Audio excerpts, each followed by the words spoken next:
Hello students, कैसे हैं आप? Welcome to my YouTube channel physics club by Shakti sir. ये हमारा इस सीरीज का 4th लेक्चर होगा।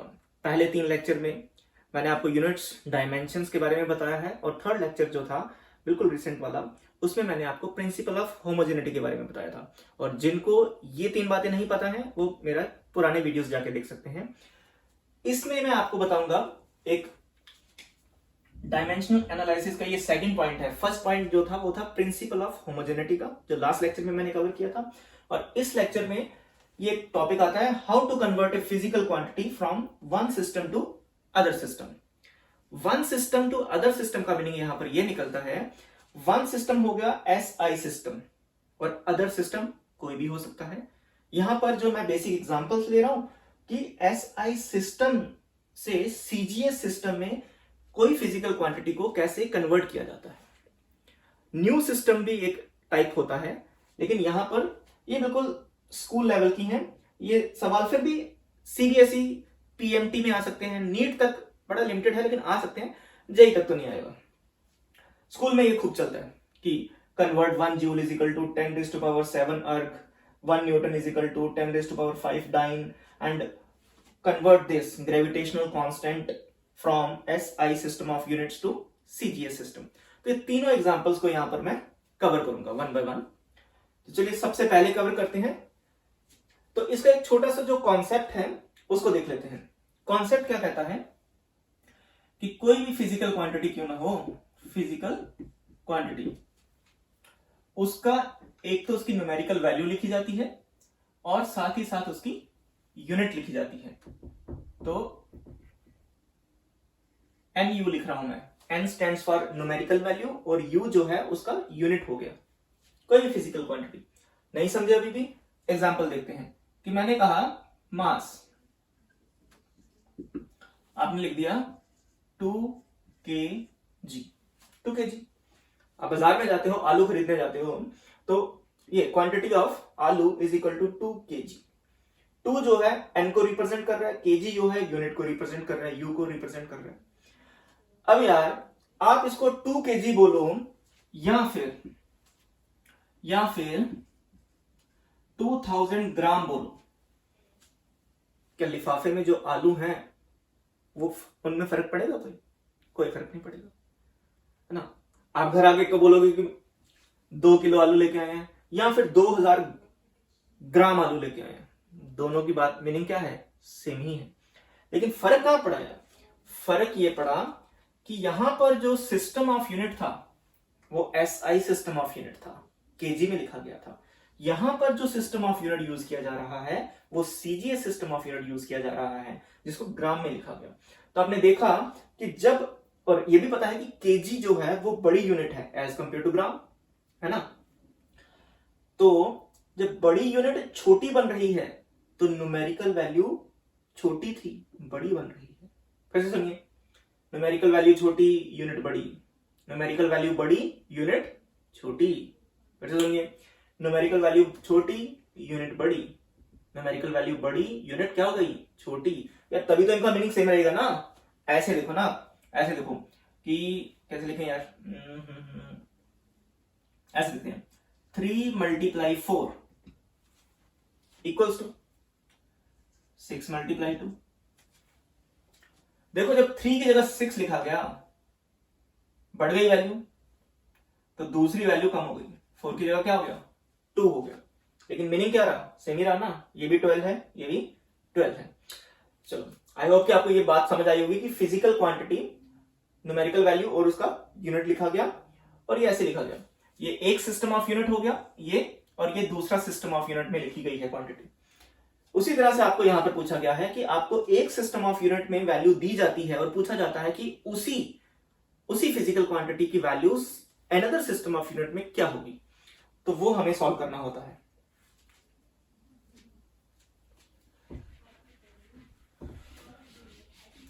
तो सॉल्व करने के लिए, जैसे अभी मैंने आपको एग्जांपल के तौर पे बताया कि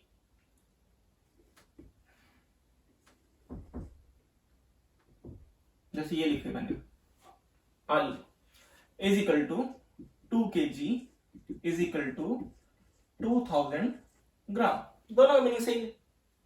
ओके, तो ये क्या था यार, ये मास था ना, तो ये फिजिकल क्वांटिटी, तो ये लिख दिया मैंने फिजिकल क्वांटिटी 2 kg। 2 है न्यूमेरिकल वैल्यू, मैंने प्यार से लिख दिया n1 kg यूनिट है एक सिस्टम में, मैंने लिख दिया u1।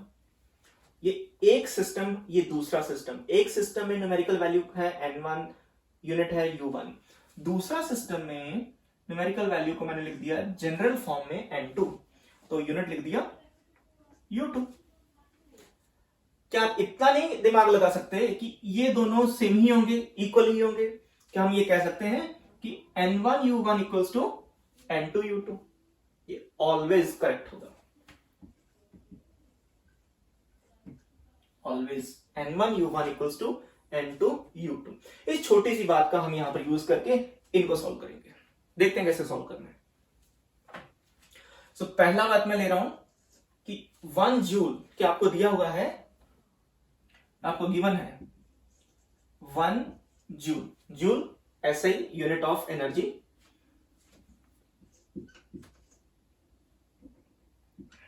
जिसका सिंबल जे है।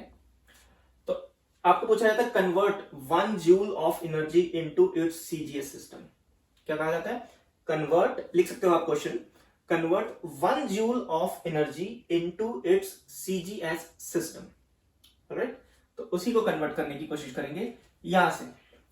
तो ऐसे सवालों को करने के लिए सबसे पहले मुझे जो आपको गिवन सिस्टम दिया गया है उसकी डायमेंशन लिखनी होगी।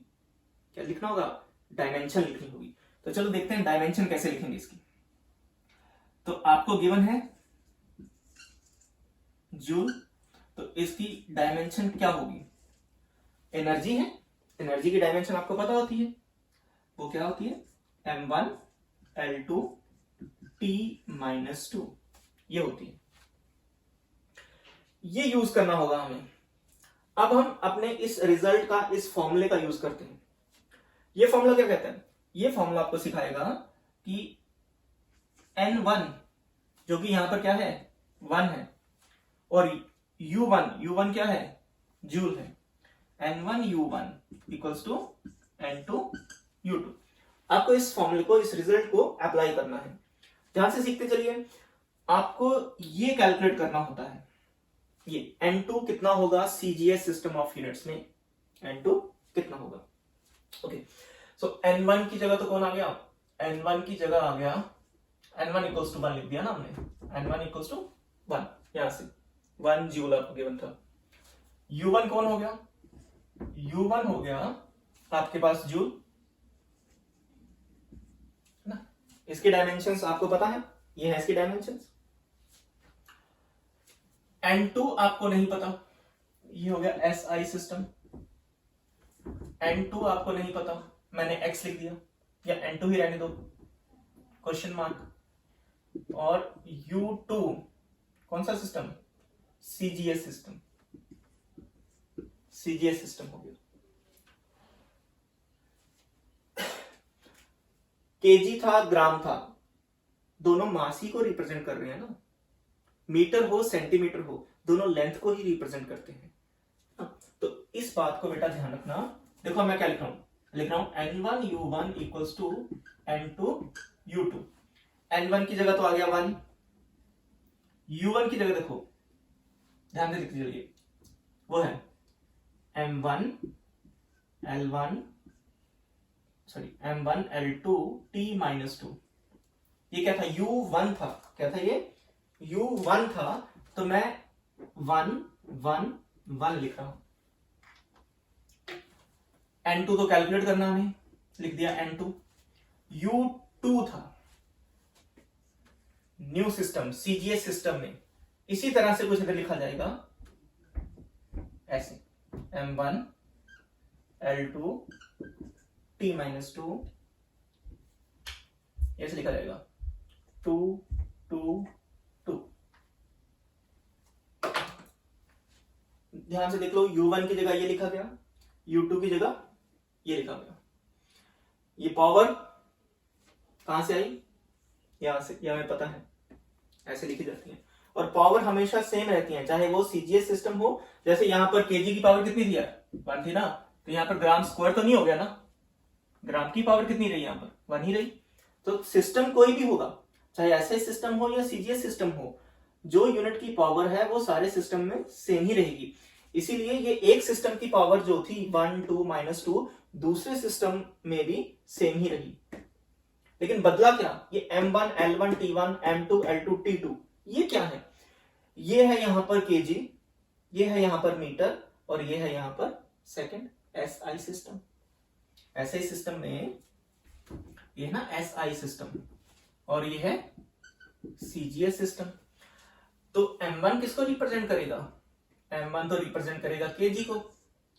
L1 किसको रिप्रेजेंट करेगा, L1 रिप्रेजेंट करेगा मीटर को, 1 मीटर, ये 1 केजी। और T1 किसको रिप्रेजेंट करेगा, 1 सेकेंड को।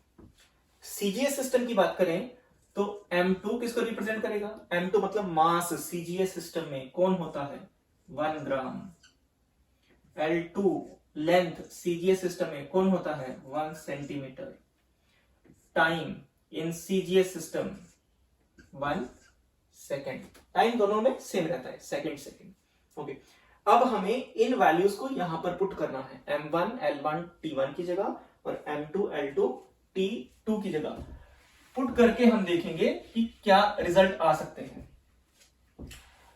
तो देखते हैं कि कैसा आएगा।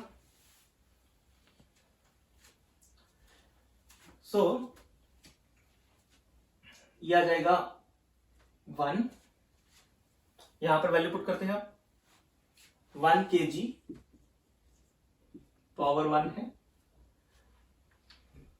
ओके, सो थोड़ा और आसान बना देता हूं, ऐसे लिख देता हूं 1 M1 M2 L1 L2 का स्क्वायर एंड T1 T2 -2। देखो कुछ, ये इक्वेशन कहां से आती है, यहां से। ये M1 पावर 1 था, M1 पावर 1, ये M2 इधर चला गया, L2 भी इधर आ गया, T2 भी इधर डिनोमिनेटर में आ गया ना, ये पूरा कवर, ये वाला ब्रैकेट वाली चीज यहां पर आ गई डिनोमिनेटर में। तो M1 डिवाइडेड बाय M2 हो जाएगा, L1 डिवाइडेड बाय L2 हो जाएगा, T1 डिवाइडेड बाय T2 हो जाएगा। पावर्स इनकी दोनों तरफ सेम थी, इसलिए पावर सेम है। ये रिजल्ट थोड़ा आसान है, ये कहीं पर भी, इवन कि जब हम फोर्स के लिए लिखा लेंगे 1 newton is equal to 10⁻⁴ dyne, तो हम डायरेक्टली यहां पर आ सकते हैं, डायरेक्टली यहीं पर इसी फॉर्मूले पे आ सकते हैं। बस वहां पर पावर्स अलग होंगी, क्योंकि यहां पर तो पावर एनर्जी के कॉरेस्पॉन्डिंग है, यहां पर पावर फोर्स के कॉरेस्पॉन्डिंग होगी। तो पहले इसको देख लेते हैं, ये क्या सिखाएगा।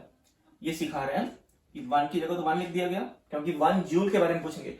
ध्यान रखना, अगर आपको ना 10 जूल पूछा जाता तो N1 की जगह 10 लिखा जाता, तो यहां पर 10 आ जाता। 8 जूल पूछा जाता कि 8 joule in SI system CGS system में कितना होगा, तो N1 की जगह 8 आ जाता, तो यहां पर आप 8 लिखते। अभी 1 है M1, ये मैंने सारी बातें लिखी हुई हैं, M1 कौन है, L1 कौन है, T1 कौन है, M2 कौन है, L2 कौन है, T2 कौन है, ये सारी यहां पर वैल्यूज पुट करो। ये आ जाएगा 1 kg 1 gram power 1, 1 metre 1 centimetre power 2, 1 second 1 second power -2 is equal to, target हमारा क्या है, N2 को कैलकुलेट करना। चलिए, अब आपको केजी और ग्राम में रिलेशन पता होता है, मुझे पता है, आपको पता है कि नहीं पता। 1 kg आप कहोगे 1000 ग्राम, कहोगे ना। 1 मीटर कितने सेंटीमीटर, आप कहोगे 100 सेंटीमीटर।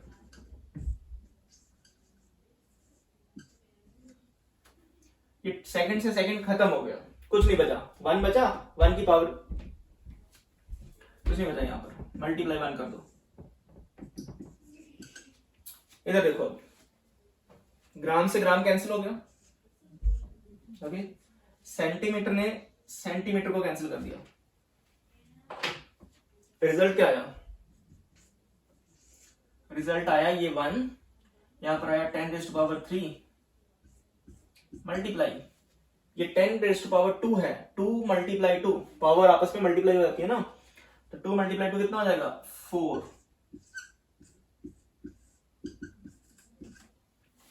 10⁻³ मल्टीप्लाई 10⁻⁴, बेसिस सेम है, पावर एड अप हो जाएंगे, 3 + 4 = 7 आ गया 7।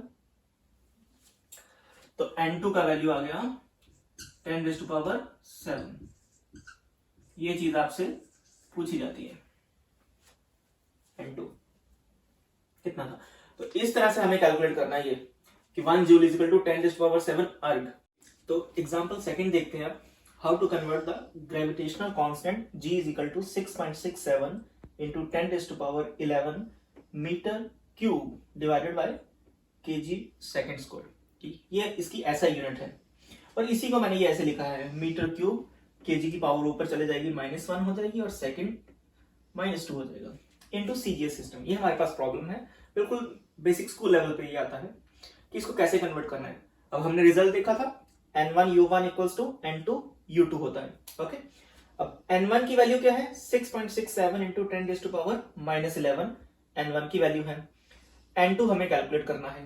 u1 और u2, u1 SI सिस्टम में लिखा गया और u2 CGS सिस्टम में हमने लिखना है। देखो ये रिजल्ट हमने देखा था, ऐसा लिखा गया था m1/m2 L1/L2 T1/T2, यहां पर n1 लिखेंगे n2 होगा। अब ये मैंने नया लिखा है XYZ। ये XYZ क्या होंगे, कैसे पता लगेगा कि इनकी पावर्स क्या होंगी। जैसे एनर्जी के केस में हमने देखा था कि यहाँ पर 1 आ गया था, यहाँ पर 2, यहाँ पर -2 था, तो ये यहाँ मैंने XYZ लिख दिया है। तो ये कोई ज्यादा मुश्किल बात नहीं है, XYZ यहां से डिसाइड होंगे, ये यहां से। अब देखो मीटर है, मीटर किसको रिप्रेजेंट करता है, लेंथ को, तो लेंथ की पावर कितनी 3, यहां पर लेंथ की पावर कितनी है y, इसलिए मैंने y = 3 लिख दिया है। ओके, दूसरा आता है kg। kg किसको रिप्रेजेंट करेगा, मास को, कितनी पावर है -1, यहां पर m मास को रिप्रेजेंट कर रहे हैं, कितनी पावर होनी चाहिए -1, इसलिए लिख दिया x = -1। सिमिलरली टाइम के लिए मैंने यहां z लिखा है, यहां पर टाइम के लिए पावर है -2, तो ये हो जाएगा -2। x y z तीनों की वैल्यूज पता लग गई, इन वैल्यूज को मैं यहां पर पुट कर दिया हूं, -1 3 and 2, -1 3 and -2 ये n1 था, ये n1 आ गया, यहां से n2 कैलकुलेट करना है हमें। अब देखिए m1 L1 T1 ये है SI सिस्टम में। SI सिस्टम में मास कितना होता है, kg में लिखा जाता है। CGS सिस्टम में मास कितना लिखा जाता है, ग्राम्स में लिखा जाता है। सिमिलरली L2 SI सिस्टम में मीटर में लिखा जाएगा, L2 CGS सिस्टम में सेंटीमीटर्स में लिखा जाएगा। सेकंड्स चाहे SI सिस्टम हो या CGS सिस्टम हो, दोनों में टाइम के वैल्यू सेकंड ही रहता है। सेकंड को खत्म कर दिया। नेक्स्ट स्टेप आता है 1 kg। 1 kg कितने ग्राम हो गए, 10⁻³ ग्राम। 1 ग्राम, ग्राम से ग्राम कैंसिल कर दिया। 1 मीटर 10⁻² सेंटीमीटर, सेंटीमीटर से सेंटीमीटर खत्म हो जाएंगे, इनकी पावर लिखी जा रही है साथ साथ। ये देखिए ये n2 आ जाएगा। अब इसको हमें सॉल्व करना है n2 की कैलकुलेशंस के लिए, राइट। सो ये n1 है, यहां से क्या बचा 10⁻³ पावर है -1, 3 × -1 करेंगे तो क्या आएगा -3 आ जाएगा।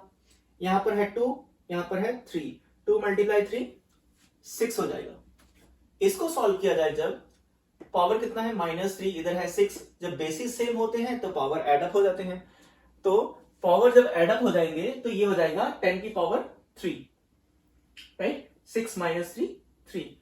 नाउ अगेन बेसिस सेम है, पावर एडअप हो जाएंगे, यहां है -11, यहां है 3, इनको एडअप करेंगे तो आप कितना आएगा -8 आ जाएगा।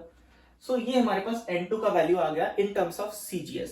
तो फाइनली हम ये लिख सकते हैं कि 6.67 × 10⁻11 in terms of SI system is equal to 6.67 × 10⁻8 in CGS system। ये हमारे पास एग्जांपल था। थर्ड एग्जांपल हम डिस्कस करते हैं कि 1 न्यूटन को डाइन्स में कैसे लिखते हैं। सो इस एग्जांपल में हम 1 न्यूटन की वैल्यू को देखेंगे कि CGS सिस्टम में कितनी बनेगी। तो हमारे पास इसका रिजल्ट फिर से हम ये अपना स्टैंडर्ड रिजल्ट यूज कर रहे हैं, n1 u1 = n2 U2। अब इसको कैसे लिखा जाएगा, इसको लिखा जाता है N1, ये लिखा जाएगा M1 L1 T1 power x y z equals to, यहाँ N2 हो गया, U2 की जगह लिखा जाएगा M2 L2 T2 power x y z, ऐसे। N1 कितना है, 1 है, 1 न्यूटन है ना, तो N1 की जगह तो 1 आ जाएगा।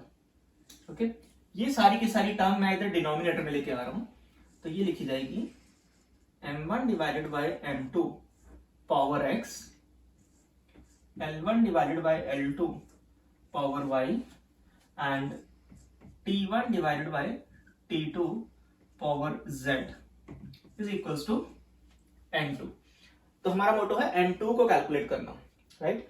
XYZ भी देखने पड़ेंगे, XYZ क्या होते हैं, XYZ क्या है, न्यूटन से पता लगेंगे कि जो 1 न्यूटन है, तो SI सिस्टम ऑफ यूनिट्स में न्यूटन को क्या लिखा जाता है, न्यूटन फोर्स को देखो ऐसे लिखा जाता है ना, force equals to mass into acceleration.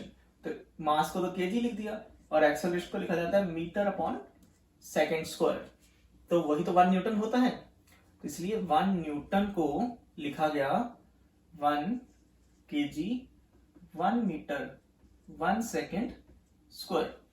तो देखो केजी की यूनिट पावर कितनी है, 1 है, मीटर की पावर कितनी है, 1 है, सेकेंड की पावर कितनी है, 2 है। ओके, केजी किसको रिप्रेजेंट करेगा, मास को रिप्रेजेंट करेगा। यहां पर मास को कौन रिप्रेजेंट कर रहा है, ये वाली टर्म्स। तो इसका मतलब जो यहां पर मास की पावर और जो यहां पर मास की पावर वो सेम होनी चाहिए। तो x की जगह कौन बैठा, 1 बैठा। अब लेंथ पे देखते हैं, मीटर जो है लेंथ को रिप्रेजेंट कर रहा है, यहां पर ये लेंथ है, जो लेंथ की पावर यहां होगी वही लेंथ की पावर यहां होनी चाहिए। तो y की जगह क्या आ गया, y की जगह 1 आ गया। टाइम की यहां z है, यहां पर 2 है, तो z इक्वल्स टू 2 आ गया।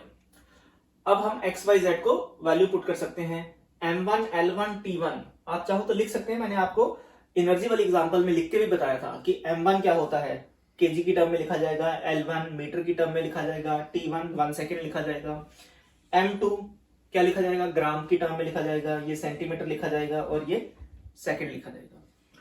देखते हैं इसको, तो ये आ जाएगा हमारे पास 1 केजी 1 ग्राम, इसका पावर आ गया x है 1, फिर हमारे पास लेंथ आ गया 1 मीटर 1 सेंटीमीटर, पावर है y इक्वल टू 1 आ गया, और टाइम तो होता है 1 सेकेंड अपॉन 1 सेकेंड, पावर है उसका 2। ये हो गया हमारे पास N2। अब 1 केजी को क्या लिख सकते हैं, 1 केजी को हम लिख सकते हैं 10 की पावर 3 ग्राम। 1 केजी को लिख सकते हैं 10 की पावर 3 ग्राम, और ये हो गया 1 ग्राम। इसको सॉल्व करेंगे, आप लिखेंगे 10 की पावर 2 सेंटीमीटर 1 सेंटीमीटर, 1 मीटर होता है ना, 10 की पावर 2 सेंटीमीटर, पावर 1 है, 1 लिख दिया, सेकेंड्स ने सेकेंड्स को खत्म कर दिया, 1 बचेगा 1 की पावर 2।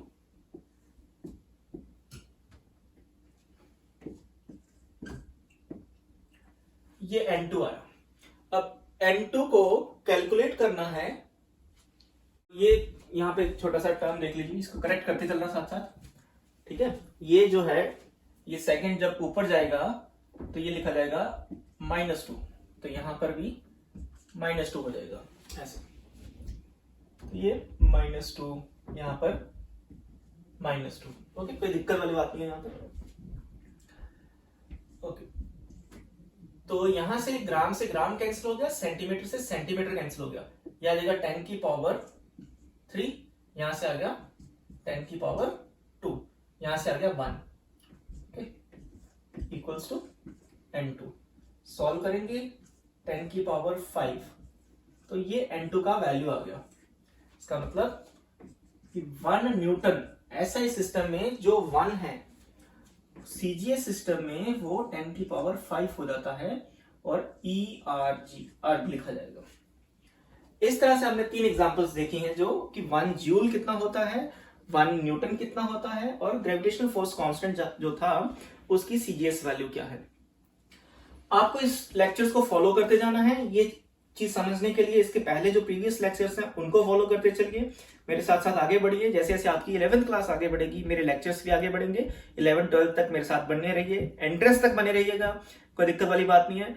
बस चैनल को सब्सक्राइब करते चलिए, लाइक करते चलिए और फैला दीजिए, शेयर करते चलिए। Good luck.